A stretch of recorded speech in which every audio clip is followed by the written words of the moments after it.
It's this period of in-between, though.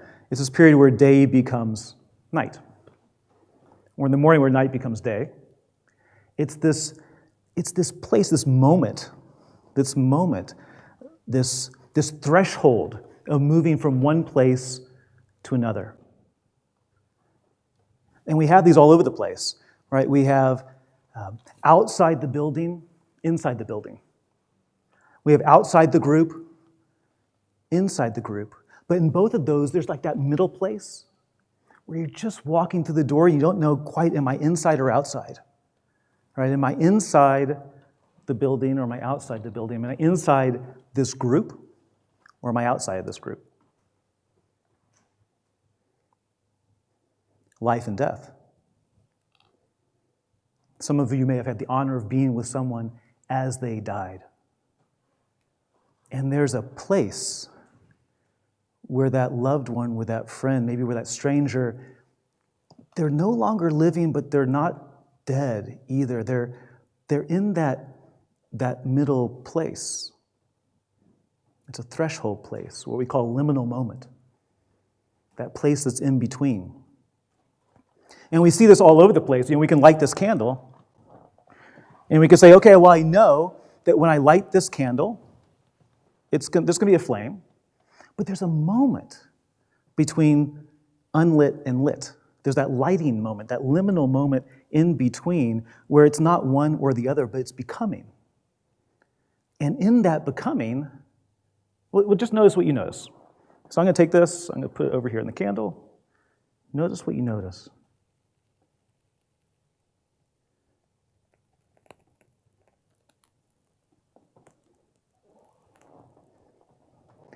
So some might have been expecting there's going to be a big flame, or maybe there's going to be like a little jiggly spark, or maybe it's not going to light at all. There's this place of uncertainty, this place between unlit and lit, this place of uncertainty. And we have this throughout history, these times between here and there, between what was and what will be, or even what is and what can become, that our ancestors said this is a great place for ritual. Because ritual does a couple things. For one, it brings people together. And when people come together, what we know is that their anxiety level goes down. They feel like, oh, I'm not in this by myself. When we bring ritual into something, and a ritual is just an intentional, symbolic act that doesn't actually do something mechanical. Right? Lighting a candle for light is not ritual. Lighting a candle when you already have light is ritual. And so they created rituals to help us get from here to there. It brought community together. It also brought an ease.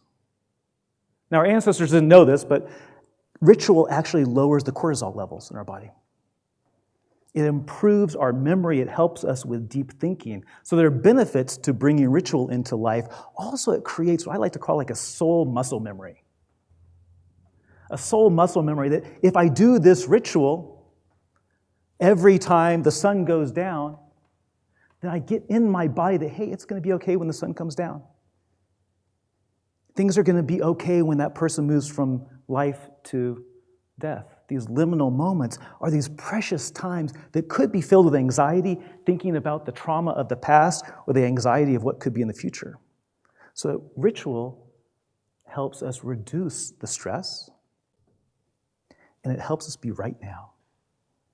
Because when we focus on that liminal moment, we're no longer behind us, we're no longer in front of us, we're right now. There's a story of a man who was going through a town. He had never been there before, and he got to the graveyard. And in the graveyard, he was just passing by, he saw that there was a name, and it would say 17 years, 35 days. Or 27 years, 18 days. All these really small numbers. And he went to a shop and he said, why are people dying so young? Like, you don't look that young. And he said to this traveler, well, people live on this earth for quite some time. But in our graveyard, we only mark the days and the years that they were truly present. That they were truly present. When we talk about liminal moments, life is the liminal moment between birth and death. And if life is the liminal moment when we can be filled with anxiety, when we can be unconscious lost,